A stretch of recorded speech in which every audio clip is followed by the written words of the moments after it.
اور موت کے بعد کوئی سما بھی نہیں اور ہے بھی برزخ کی حیات دنیا کی بھی نہیں، اور جہاں تقریروں میں آ کر رفاعی کے لیے ہاتھ نکلا، اب تو مفتی صاحب کو وضاحت کرنی چاہیے کہ رفاعی صحابی بن گیا تھا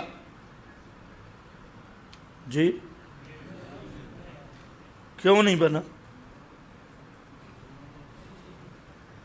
آپ کی مجلس میں ایمان سے جانے والا صحابی ہے، آنکھوں سے دیکھنا شرط نہیں ہے۔ حضرت عبداللہ ابن ام مکتوم تو نابینا تھے، پھر بھی صحابی ہے۔ مولویوں نے ہیرا پھیری کی ہے، جس نے دیکھا ہو، دیکھنا کوئی شرط نہیں، لیکن رفاعی نے تو دیکھ بھی لیا نا ہاتھ، مجلس بھی ہاتھ دیکھا۔ اب ہمارا سوال ہے کہ مفتی صاحب رفاعی بابا صحابی بنا تھا یا نہیں؟ اور کہتے ہزاروں لوگوں نے وہاں دیکھا، پٹواری نے رجسٹر میں نام بھی درج کیے ہوں گے، شناختی کارڈ، ہزاروں لوگوں نے دیکھا۔ تعجب کی بات ہے، وہ ہزاروں لوگوں کا وہ بھی شاید مفتی صاحب کے پاس سارا ریکارڈ پہنچا ہوگا، شناختی کارڈ بھی سب پہنچے ہوں گے، ہزاروں لوگ، اور وہاں مردم شماری والوں نے گن بھی لیا 1 2 3 4 5 ہزاروں لوگ وہاں موجود تھے۔ تو ہمارا سوال ہے وہ ہزاروں لوگ جو تھے رفاعی سمیت، وہ صحابی بنے یا نہیں؟ اگر صحابی بنے تو پھر تو ماشاءاللہ، پھر تو تم بھی جا کے صحابی بن آئے ہو، کم از کم رفیع بھی تابعی تو بن جائے گا، تم بھی صحابی ہو۔ اور اگر صحابی نہیں بنے، جواب سنا، ہاتھ دیکھا، پھر بھی صحابی نہیں بنے، تو پھر مفتی صاحب معاف کرنا، وہ کٹر کافر تھے، مسلمان نہیں تھے۔ اگر مسلمان ہوتے تو پیغمبر کو دیکھ کے کم از کم صحابی بن جاتے۔ تو اب زیادتی کون کر رہا ہے؟ ہم کر رہے ہیں، یہ خود مفتی صاحب کہتے ہیں یہ بزرگوں کو معاف نہیں کرتے۔ بھئی بزرگ بھی کسی انسانیت میں رہے تو ہم معاف کریں۔ جب بزرگ اس طرح انسانیت سے اتر جائیں کہ منبر پہ بیٹھ کے جھوٹ بولے، تو بابا ہم کسی کو اس طرح معاف نہیں کرتے جو پیغمبر کے دین کی دھجیاں بکھیرتا جائے اور تم اوپر اس کو کوڑ دیتے جاؤ۔ شیخ الاسلام، حضرت اقدس، مفتی اعظم اور جسٹس ٹیرسٹس، وہ اس سٹیج سے بچ نہیں سکتا جب تک رجوع نہیں کرے گا۔ ہم کچھ عرصہ انتظار کریں گے کہ مفتی صاحب کو اللہ رجوع کی توفیق دے اور صاف عوام کے سامنے کہہ دے کہ میرے سے غلطی میں میں نے جھوٹ بولا ہے، وہ بے سند واقعہ ہے، اس واقعے کی کوئی سند نہیں۔ اور اگر نہیں تو پھر مفتی صاحب تو بڑے عالم ہیں، مفتی صاحب کی خدمت میں گزارش ہے اس واقعہ کی صحیح سند پیش کرو، باسند صحیح اس واقعہ کو لاؤ تاکہ ہم دیکھیں۔ تو بہرحال عرض کر رہا ہوں کہ اللہ نے ہر یہودیوں کی خاص کر، عیسائیوں کی خاص کر، ان سے مثال لائی، اور اس امت کے علماء سو، اور علماء سو وہی ہوتا ہے جو مشن میں گڑبڑ کرے، وہ اس امت کا بلم بعورہ جیسے مشہور ہے، میں لفظ اس لیے بول رہا ہوں، وہ ہے مثلہ کمثل الکلب، جو بدعتیوں کے جنازے پڑھے کیا ہوگا؟ مثلہ کمثل اونچے بولو، مثلہ کمثل جو بدعتیوں کے پیچھے نمازیں پڑھے، مثلہ کمثل الکلب جو بدعتیوں کے ساتھ مذہبی اتحاد کرے، عقیدے کا جوڑ رکھے، بدعتیوں کی عزت احترام کرے، چاہے وہ بدعتی کالا ہو چاہے وہ سفید ہو، تو وہ کیا ہوگا؟ مثلہ کمثل الکلب۔ جس طرح وہ بدعتیں جو عام میں معروف ہیں، وہ بدعتیں کرنے والا وہ مثلہ کمثل الکلب ہے۔ ایسے کتے کو اپنے مذہبی رسومات میں شریک کرنا، جو ان کی مذہبی رسومات میں شریک ہونے والا بھی کم از کم اس کی مثال بھی مثلہ کمثل الکلب فانسلخ منہا، چاہے اپنے آپ کو مواحد کہے یا اپنے آپ کو کوئی اور چیز کہے، مسئلہ بالکل صاف ہے۔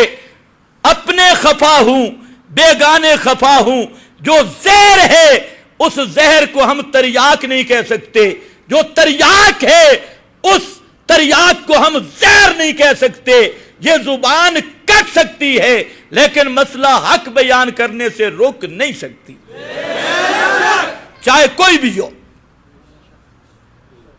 ٹھیک ہے کہ نہیں؟ تم میں بھی جو صوفی ہیں بے شک جمعہ چھوڑ جاؤ۔ ہاں، صوفیوں کا جہاں وضو برقرار رہنا بہت مشکل ہے۔ ہاں، وہی آؤ جو پکے توحید و سنت کے گاہ کو اور صحیح کتاب و سنت کے گاہ کو۔ باقی انشاءاللہ یہاں سے تمہید ہو گئی۔ سب سے بڑا مثلہ کمثل الکلب کا مصداق آج کا جمہوری ملا ہے۔